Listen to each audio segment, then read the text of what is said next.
2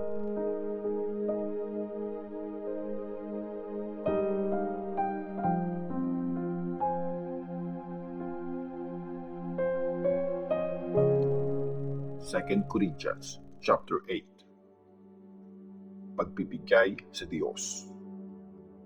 Mga kapatid, gusto naming malaman nyo ang kabaitan ng Diyos sa mga churches sa Macedonia.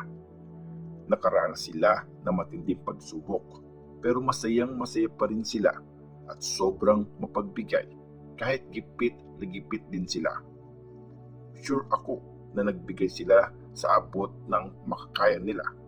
Actually, sobra pa sa kaya nila. Walang pumilit sa kanila na gawin yun. Nakiusap pa nga sila na maging part sila sa pagtulong sa mga kapatid sa Judea. Sobra pa yun sa ini-expect namin na gawin nila. Una, binigay nila ang mga sarili nila sa Panginoon. Tapos, binigay nila ang mga sarili nila sa amin dahil yun ang gusto ng Diyos. Kaya, nakiusap kami kay Titus na since siya ang nagsimula ng gawain ito, ituloy-tuloy na niya at samahan kayo hanggang matapos itong pagbibigay niyo ng tulong.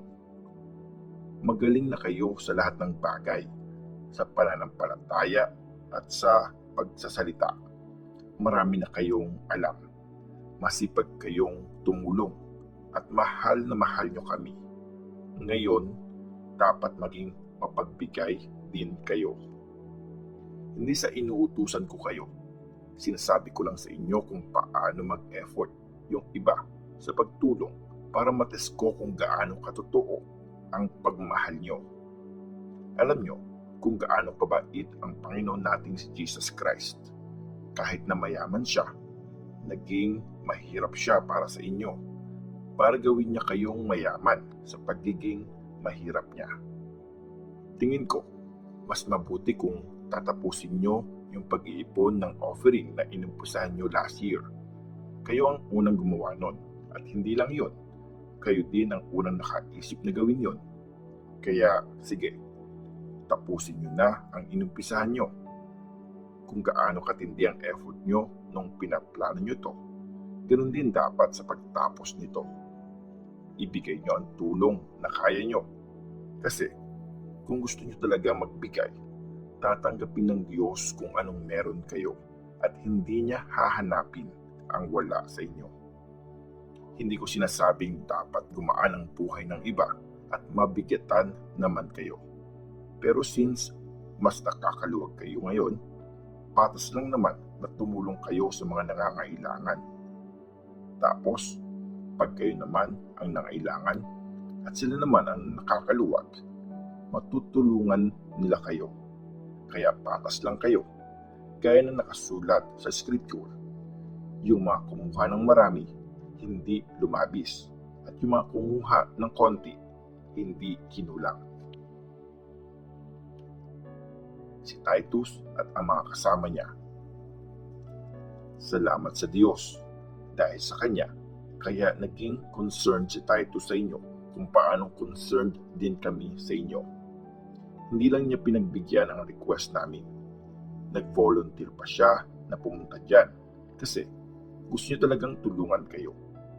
Pinasama namin sa kanya ang kapatid na kilala sa lahat ng mga churches dahil sa pagpipreach ng magandang balita. At hindi lang yan. Pinili rin ng mga churches ang kapatid na to para sumama sa amin sa biyahe habang inaasikaso namin ang pagbibigay ng tulong.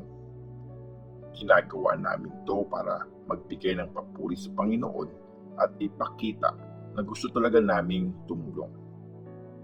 Nag-iingat kami para walang masabi ang iba sa paghawak namin ng malaking halaga na to. Intensyon namin na gawin ang tama, hindi lang sa harap ng Panginoon, kundi sa harap ng mga tao. Kaya pinapapunta namin ang isa pang kapatid kasama nila.